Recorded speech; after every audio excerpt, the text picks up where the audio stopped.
ভাই শ্রমিক দিবসের শুভেচ্ছা জানাচ্ছি আপনাকে এবং ক্যাম্পাসে আপনাদের সামনের যে দিনগুলো সেগুলো খুব সুন্দরভাবে কাটুক। আজকে মহান মে দিবস, আপনি আমাদের শিক্ষার্থীদেরকে সেবা দেন। আপনাদের সাথে আমাদের শিক্ষার্থীদের একটা সৌহার্দ্যপূর্ণ পরিবেশ সবসময় থাকুক। আমরা সবসময় আপনাদেরকে সম্মান করি, শ্রদ্ধা করি। আশা করি সামনেও আপনাদের সাথে আমাদের এই সৌহার্দ্যপূর্ণ সম্পর্ক থাকবে। এই জন্য শ্রমিক দিবস আপনাদেরকে শুভেচ্ছা জানাচ্ছি। শ্রমজীবী মানুষই হচ্ছে দেশের উন্নয়নের মূল চাবিকাঠি এবং এটা আমাদের মাননীয় প্রধানমন্ত্রী তারেক রহমানও বলে।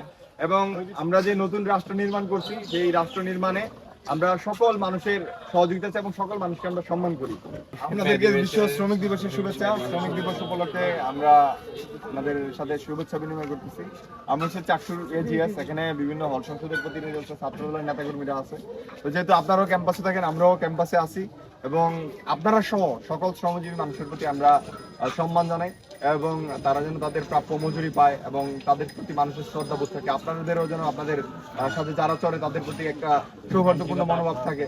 এটা সৃষ্টিতেই হচ্ছে আমাদের এই উদ্যোগ। এটা বিশ্ববিদ্যালয়ের সবার, আমরা সবাইকেই গ্রহণ করি এবং সবাই মিলে বিশ্ববিদ্যালয়। আপনি যদি একদিন অটো না চালান আমাদের শিক্ষার্থীরা কিন্তু যেতে পারবে না। মূল কথা হচ্ছে ত্যাগ এবং মানুষের সাথে মিশে চলা, মানুষের সাথে সম্পর্ক ভালো রাখা। এটাই তো, এটাই আমাদের রাজনীতির মূল। আপনারা যদি না থাকতেন তাহলে বিল্ডিং এর নিরাপত্তা থাকতো না। তো এই আপনি যে শ্রম দিচ্ছেন বিশ্ববিদ্যালয়ের শিক্ষার্থীদের জন্য, বিশ্ববিদ্যালয়ের জন্য, রাষ্ট্রের জন্য, রাষ্ট্রে যেহেতু বিশ্ব শ্রমিক দিবস, বিশ্ব শ্রমিক দিবসের শুভেচ্ছা জানাচ্ছি। আপনাদের সাথে আমাদের সম্পর্ক আরো সুন্দর হোক এবং আপনাদের যে কোনো সুবিধা অসুবিধা জানাবো।